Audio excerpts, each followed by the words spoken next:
Scott Weiland with Gulf Coast Spine Sport. Today I want to talk about using a foam roller to roll the backside of your hip. A lot of times patients will come in and they'll have either pain in their glute, and I always call that back pocket musculature, or they'll have lower back discomfort, and sometimes even that sciatic pain, the stuff that's shooting down the leg. So this foam roller can actually help loosen up your hips, and it'll help to get better mobility through the muscle tissue. So how to do this, we're going to do this in 3 steps. What I'm going to show you right now is step number 1. You're going to sit on the roller, and what you're going to do is, if I'm going to do my right hip, I'm going to put my right hand behind me and stick my right leg straight.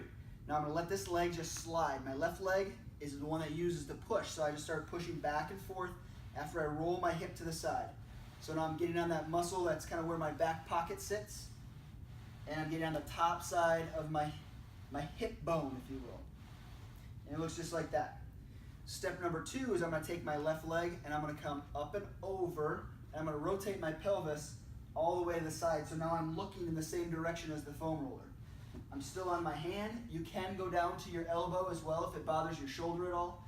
But again, my right leg slides, my left leg is there to use to go back and forth.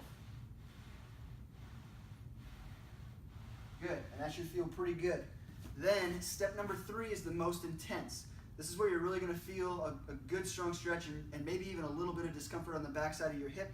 But what you're going to do is you're going to take your right hand, put it behind you, and then bring your right leg, your ankle up over your knee.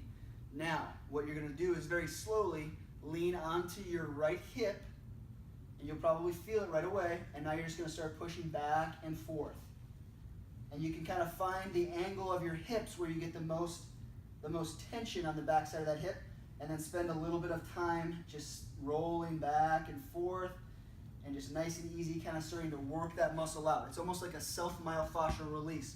So it helps continue the healing at home, flushes blood away, brings new blood and new nutrients to the area to help that area, that tissue heal up. So that's all 3 steps.